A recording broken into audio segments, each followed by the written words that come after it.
Samuel Rudolph Alexander. And you go by Rudy. Yes. And tell us what your birthday is. November 2nd, 1930. Wow. So just a few days ago, had the 88th birthday. My gosh, congratulations. Well, thank you. Let's talk about where you were born and where you grew up.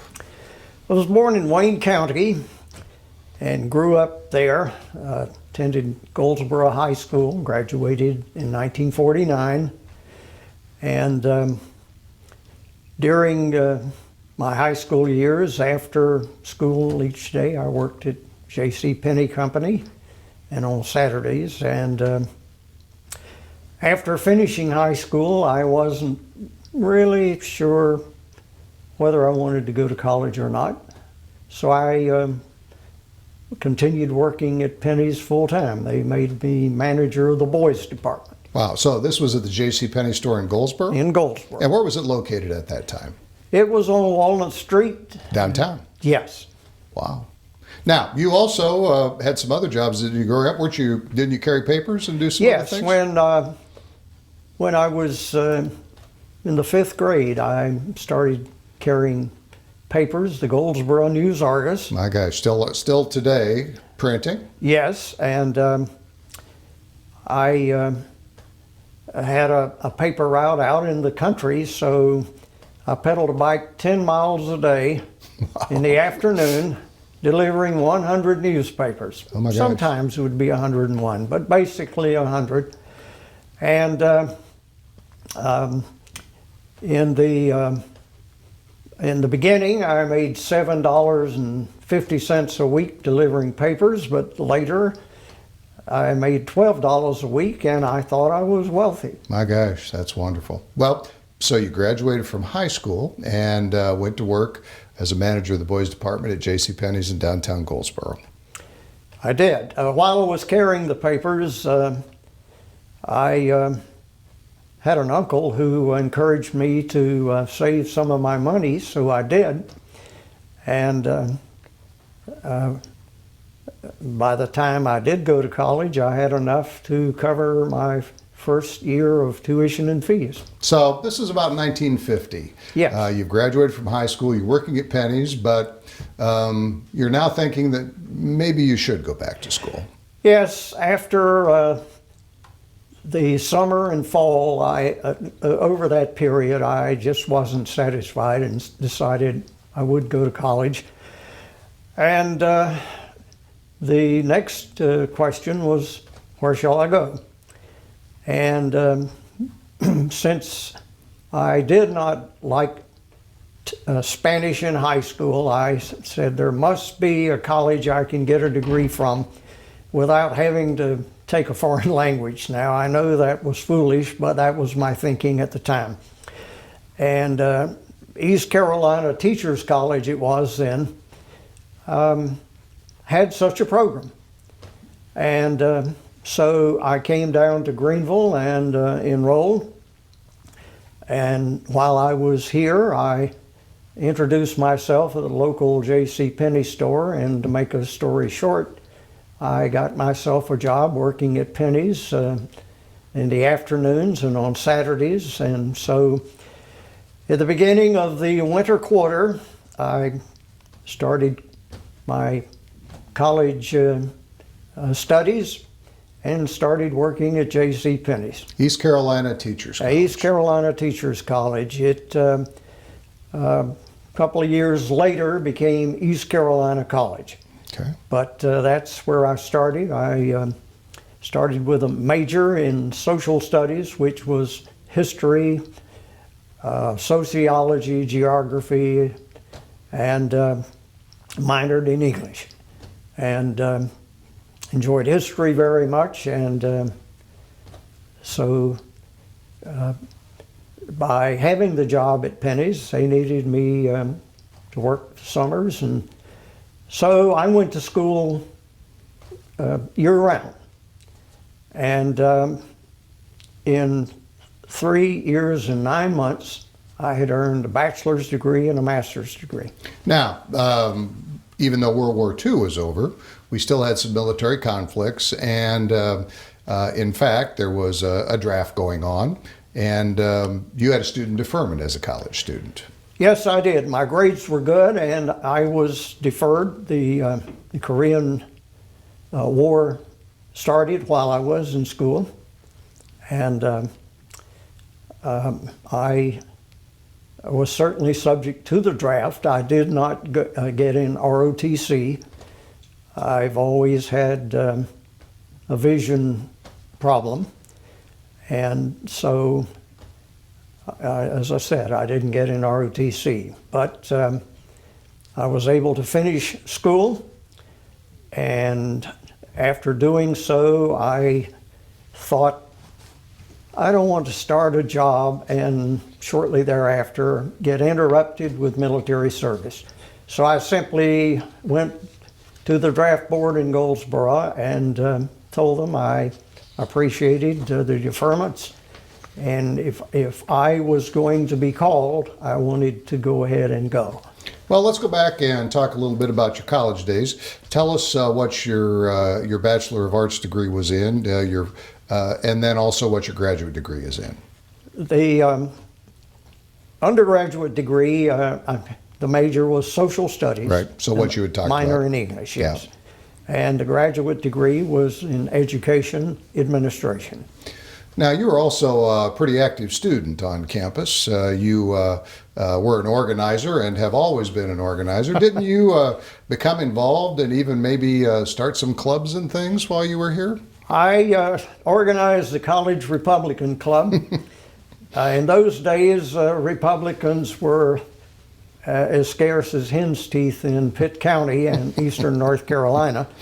But it was always a lot of fun to kid with my buddies and the Young Democrats, because we had more people attend our meetings than they did. But neither had a lot. You also played in the band, didn't you? Played in the band, played French horn in high school, and the band director, Herb Carter, found out, somebody told him I had played the French horn, and he invited me to play in the band, and I did that for a couple of years. Wasn't very good at it, but they tolerated my being in the band, playing French horn.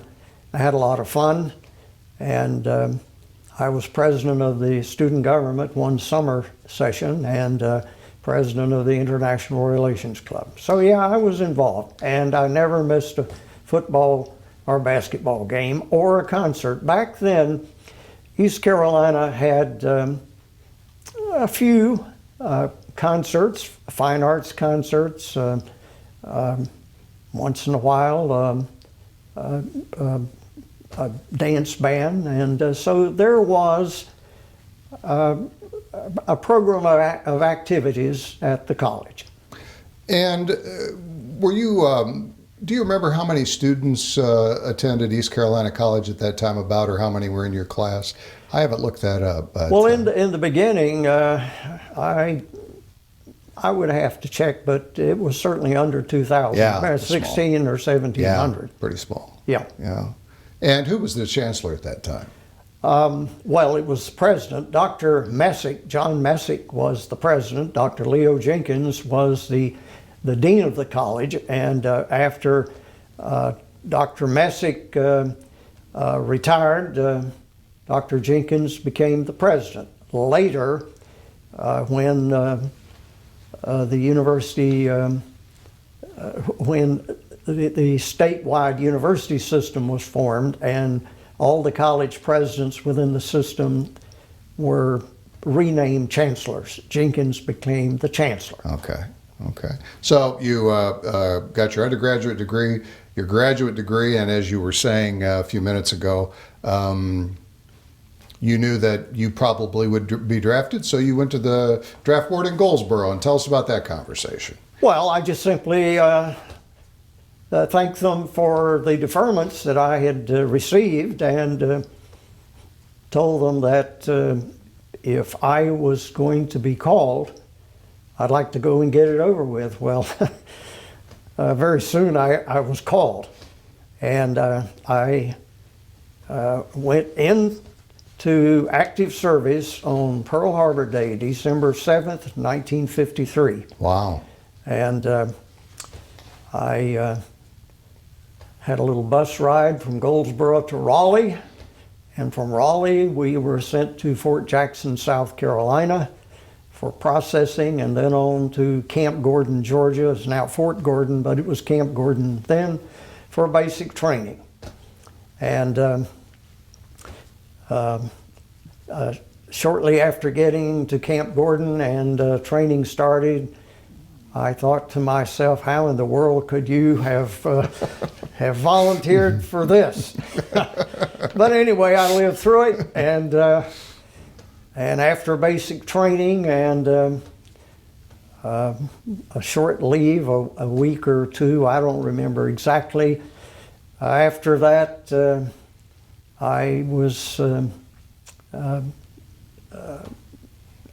called to the signal school, or assigned, I guess would be a better term, assigned to the signal school for 6 months of training as a radio repairman. So for those of us that might not know what the Signal Corps or the Signal School was it all about radio communications? Yes, it was. Mm-hmm.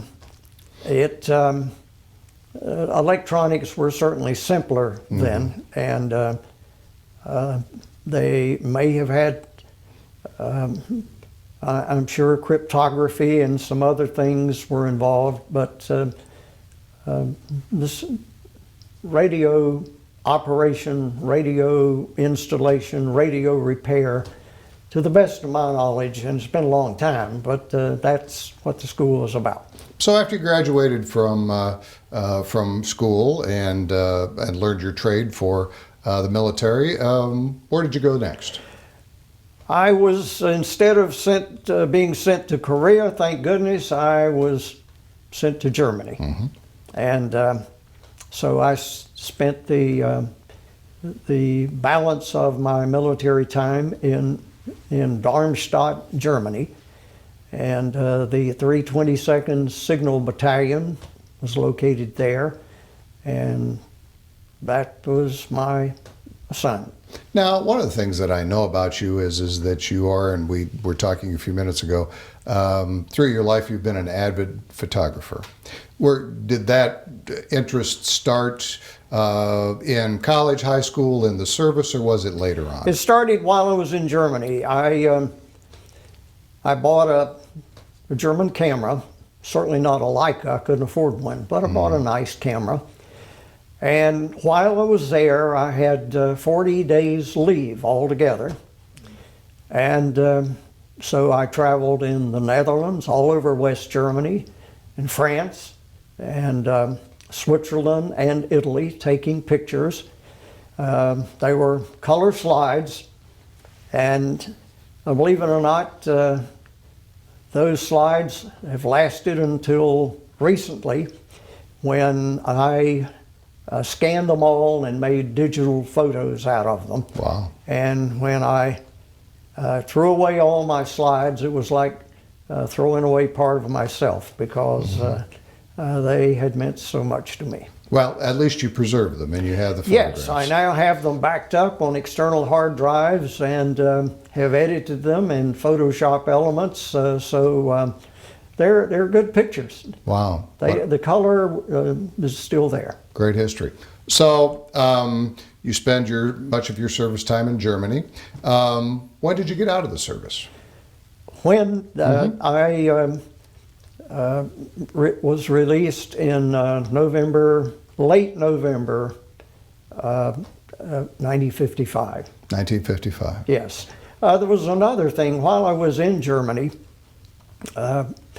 some engineers from Fort Monmouth came over to Darmstadt to teach us how to use new radio equipment.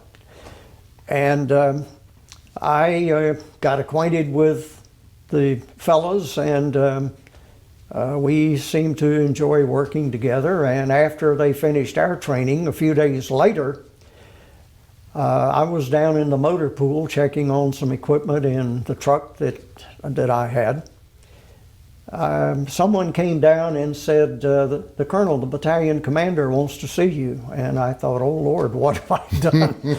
But anyway, I reported to his office, and he informed me that those engineers had informed him that they would like to have me accompany them to Sculthorpe Air Force Base in England, where they were going to teach an Air Force communications squadron how to operate this new radio equipment. And I couldn't believe it. The colonel said, "Would you like to go?" And nobody in the military had ever asked me, would I like anything? And so after stuttering and stammering a moment, I said, "Yes, sir." And so I was had orders cut to go with the engineers to England, and we were there working with an Air Force group for a couple of weeks. And we finished our work about a week before Christmas. Well, there were no flights back to Germany for us, so we simply went down to London. The Army put us up in a hotel, and we had a week in London. Oh my gosh. Spent Christmas there in 1944, and that was quite an experience. And I bet it was 1954. Well, that was 54. I'm Yeah. sorry. I'm sorry. Thank you. Well, I bet you had a great time. Oh, I did. We got to tour the city some Wow. and see a Broadway type show there, and it was quite an experience, and didn't have to spend my own money. My gosh, what a treat. Well, you know, the other thing clearly that happened during this time is you developed quite a fondness for travel. Yes, I did, and the bug bit, and I've been traveling since. That's wonderful. Well, let's go to November 1955. You're released from the service. And what do? Do you come home? Yes, I did. I was married, and I had my wife with me in a portion of the time I was in Germany. Oh, Had wow. her come over, and after I got home, I looked into job possibilities, and the East Carolina Council Boy Scouts of America contacted me and offered me a position as a district scout executive. And I accepted their offer, which caused me to have to go to the professional training school in Mendham, New Jersey. And that was a 6 months training school. And I think it was the most intensive education I ever received. We went to class every day from 9 in the morning until 9 at night. Really? Of course, with lunch and dinner breaks and Wow. other breaks during the day. We did that 6 days a week, plus on Sunday from 1 o'clock until 9 at night. And in addition, we had homework. Oh my gosh. So we really covered in 6 months at least a year in graduate school. And the training was excellent we learned how to recruit and train volunteers, how to organize groups, and how to promote those programs and so forth. So it was excellent training. Wow.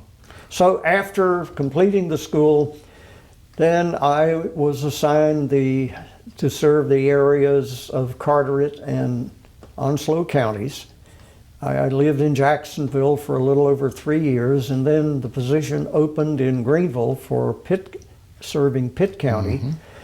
And I was transferred to Greenville and served as a district executive for an additional 3.5 years. And while I was serving as a district executive in Greenville, the scout executive near the end informed me that our marketing, or rather our the field service director was taking a position at another council, and I would be promoted to that position at the end of the year. Well, In the meantime, I learned that a new position had been created at East Carolina College. And so a friend of mine who was in a administrative position at the college suggested that I apply for it, that he felt with my background and training that I would be a fit. So I came over to the campus. I got an appointment with Dr. Holt, who was the dean of the college at the time and was the person to see about the position. And I told him I was interested. We talked about it. I brought a copy of my records showing my academic and work activities. And he asked me he said, do you know Dr. Jenkins? I said, of course I do. He said, well, I think he's in his office. Why don't you go over and speak to him? My gosh. So I did. Dr. Jenkins knew me. And his secretary admitted me right into his office, and we had a chat. I told him what it was there for, and we talked about it a little bit and some other things. And finally he said to me, or he asked me, what are you going to do this afternoon? I said, I'm going to Raleigh to visit my sister's family, taking my family. He said, well, you go home and call me back in 30 minutes. So I called him back in 30 minutes, and he said, when do you want to come to work? Oh my gosh. So that was the way I was hired to serve as Assistant Dean of Student Affairs. This was 1962. 1962. And do you remember what your first day of work was? Well, let me tell you, the job description included serving as an advisor to the Student Government Association, advisor to all of their programming committees, and to be in charge of the scheduling of all the program and activity areas on the campus, plus a number of things. Those were the major ones at the time. Pretty important job. Well, what they had done was pull things that a lot of other people were doing together and created this new position. And so on August the 10th of 1962, I began work.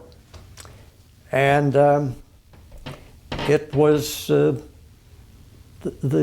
most important thing, in my opinion, to find out what the student leaders were doing and how they were doing those things before making any suggestions or anything about their programming. So I spent the next several weeks getting acquainted with the students. Some were there at the end of summer school, and then when fall quarter, we were on the quarter system, began, I certainly got acquainted with not only the student government leaders, but their program leaders, committee chairs and members as well. And I learned a lot about the activities that they were carrying on. Student government was in charge of all the programming on campus, any fine arts, any popular programs, films, lectures. And so there were committees for all of those activities. And so, as I said a moment ago, it was my job to serve as an advisor to work with them. And I learned fairly quickly that although they were bringing to campus 3 or 4 fine arts concerts a year, they were handled individually. There was no series. They were not making really an effort to market those programs or concerts to the general public. And on campus, they were issuing free tickets to students, faculty, and staff. So if there was inclement weather, you could expect a lot of people not to show up. Right. So it was really not organized. And the same was true with some, popular attractions, dance bands, etc. So over the next few months, after I felt that we were working together well enough, I made some recommendations. I recommended that we start making a modest charge for admissions. $2 to students, $3 to faculty and staff, and $4 to the public. Those were just small amounts, but I told the students that in all probability, if individuals had made a financial investment, they would be more likely to come if there was a rain shower, or in the winter if a few snowflakes came. Absolutely. And I also suggested that we consider forming a series of the fine arts attractions and really market the series to not only the Greenville area, but the surrounding area. And to, of course, market on campus, but to try to earn enough revenue that we could enhance the modest budget that the committee had to work with in order to bring in more big-name attractions and artists. And believe it or not, they accepted my recommendations. So that is where the Performing Arts Series began. So do you recall what was actually the first year? Was it 63? We got it really started to roll in 63 and 64. By then we had seen how things would work, and it really was underway. Did you have some key attractions in those years? Yes, we did. We booked, and again, I would have to check my records to see exactly. We booked violinist Isaac Stern. Wow. And the night of the concert, we had a Wright Auditorium basically filled, a large audience. And that's where you had your performances, Yes, was in Wright Wright Auditorium. in the center of campus. Not the auditorium we have today. Back then, it was a multi-purpose building. They had portable or folding seats, wooden folding seats, and they cleared them out and played basketball there. Oh my gosh. And had other registration at the beginning of each quarter. And for concerts, put all these folding seats out and could seat, including the balcony, a couple of thousand people. Wow. Well, the night of Mr. Stern's concert, the first half just, I thought, was wonderful. And it was my practice to always go backstage at intermission and to check with the performer, the artist, to see if he or she had any special needs. And Mr. Stern was a nervous wreck.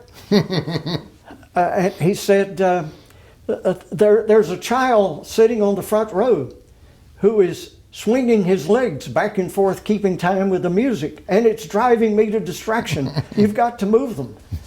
I said, well, Mr. Stern, that's the family of the dean of our music school, and I would really have a difficult time to make them move. He said, well, you just got to do it. So I went out and spoke to Tom Miller, who was dean of the ECU School of Music, and I said, Tom, we've got a real problem. I said, Mr. Stern is just a nervous wreck because your son is swinging his legs back and forth, keeping time to the music.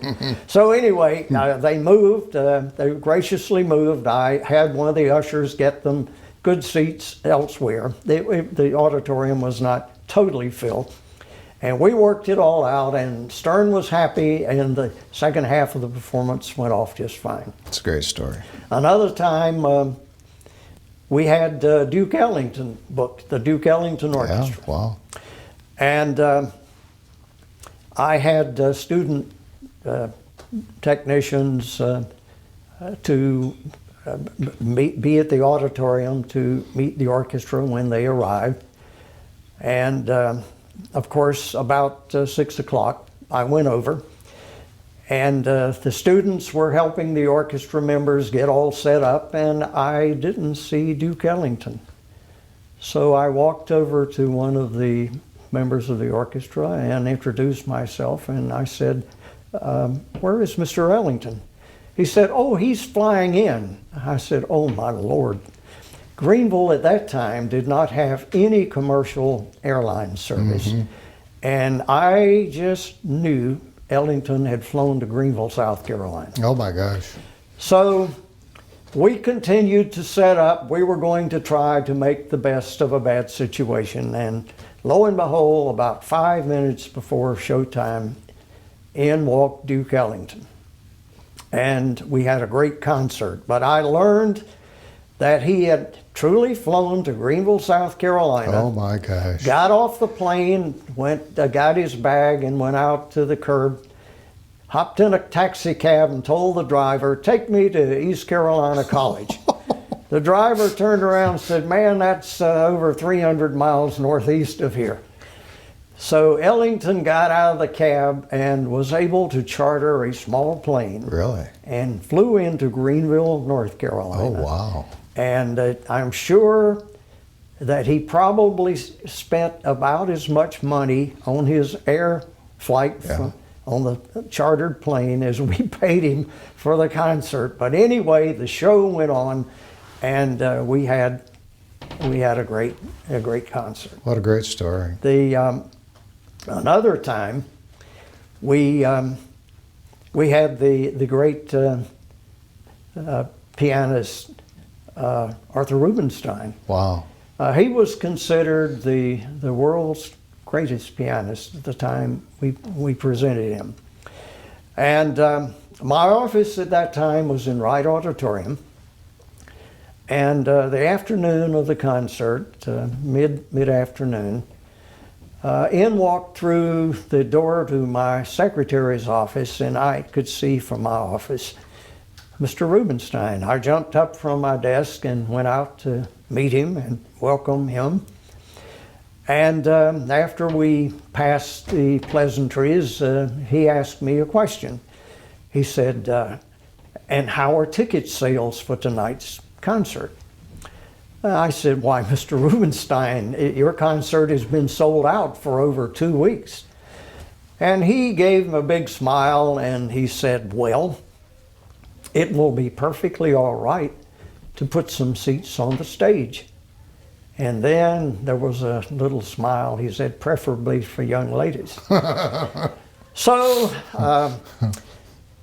after we finished our little chat, he went on to the stage in the auditorium to check the piano.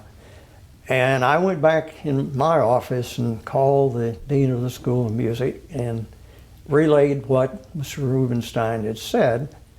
And I said, I want you to get me 20 of the best looking young ladies in the School of Music, and I'm going to put them on the stage for tonight's concert. Well, we did it. And I very carefully watched Mr. Rubinstein all during the performance, and I really got a chuckle. Every now and then he would look over at those good-looking young ladies and smile, and he played magnificently. It was a terrific concert, and we took care of everything that way. Wow. I'll tell another story. A year or two after Van Cliburn won the Tchaikovsky competition in Moscow, we had Cliburn on our series. And it was my practice to take an artist out to dinner after the concert. Our budget was not great enough to take an orchestra, but for a solo artist or a small ensemble, we would do that. Well, I would always invite a couple of students and at least a faculty member from the committee to go along for dinner. Well, at that time, the best restaurant in town was the Beef Barn.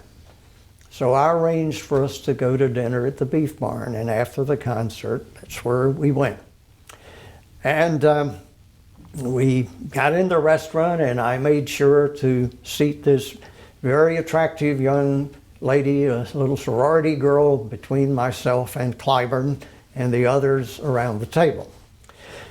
We all had steaks, and Clyburn went right ahead eating his, and he looked over at this young lady, and she was just picking at her steak. And he asked her, "Aren't you going to eat your steak?" And she kind of giggled, and she said, I ate before tonight's concert." He said, "And you're not going to eat it?" She said, I'm really not hungry." So he said, "Well, do you mind if I do?" She said no, so he, with his fork, pierced the steak and took it over on his plate, and he ate it. Well, the manager of the Beef Barn was very happy to have a man of Clyburn's stature dining with him. And he came over to our table and he said, "Mr. Clyburn, it is such an honor to have you dine with us at the Beef Barn tonight. I trust your steak met all your expectations." And Clyburn said, "Well, you know, I'm from Texas and I'm accustomed to great steaks, but I must tell you, I think that was the best one I ever had." The manager said, "May I cook you another?" Clyburn said, "I don't mind if you do."